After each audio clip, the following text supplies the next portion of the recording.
Hello बच्चों, let's read this question. The question says stability order of the following species is. हमें यहाँ पे तीन स्ट्रक्चर्स दिए गए हैं, फर्स्ट, सेकंड एंड थर्ड, और हमसे इनकी स्टेबिलिटी का ऑर्डर पूछा गया है. तो यहाँ पे की कंसेप्ट क्या होगा? Delocalisation of charge. देखिए, यहाँ तीनों स्ट्रक्चर्स के अंदर दो एटम ऐसे हैं जिनके ऊपर नेगेटिव चार्ज है.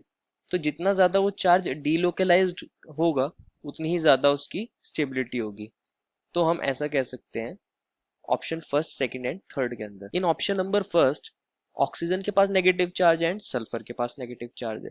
ऑप्शन सेकंड के अंदर सल्फर के ऊपर नेगेटिव चार्ज एंड नाइट्रोजन के ऊपर negative charge. And option third के अंदर नाइट्रोजन के ऊपर नेगेटिव चार्ज एंड ऑक्सीजन के ऊपर नेगेटिव चार्ज.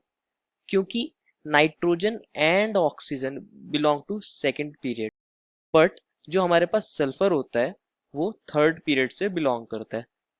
तो सल्फर का साइज नाइट्रोजन एंड ऑक्सीजन से बड़ा होता है. तो हम ऐसा कह सकते हैं कि अगर नाइट्रोजन का साइज और ऑक्सीजन का साइज ये है तो सल्फर का साइज ये है. मान लीजिए ये नाइट्रोजन है, ये ऑक्सीजन है और ये सल्फर है.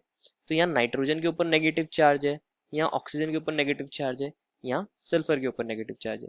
क्योंकि सल्फर का साइज बड़ा है तो यहाँ नेगेटिव चार्ज का डीलोकलाइजेशन कैसा होगा? ज्यादा होगा. और डीलोकलाइजेशन की होने की वजह से स्टेबिलिटी भी कैसी होगी? ज्यादा होगी. तो हम कह सकते हैं because of delocalisation stability increases.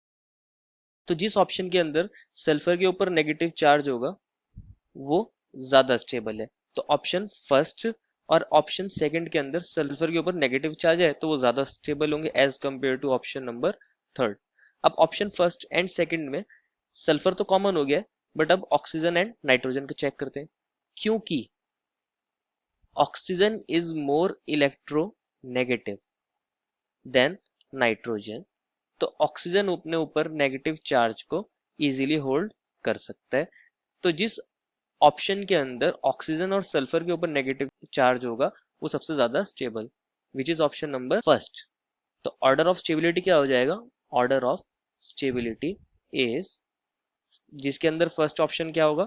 जिसमें ऑक्सीजन एंड सल्फर के ऊपर नेगेटिव चार्ज होगा, which is option number first. फिर उससे कम स्टेबल होगा जिसमें सल्फर के ऊपर नेगेटिव चार्ज होगा एंड नाइट्रोजन के ऊपर नेगेटिव चार्ज होगा, that is option number second. And lastly option number third. तो इसमें करेक्ट आंसर हमारा कौन सा हो जाएगा स्टेबिलिटी का? Option number A. Therefore the final answer is a. I hope you understood it well and best of luck.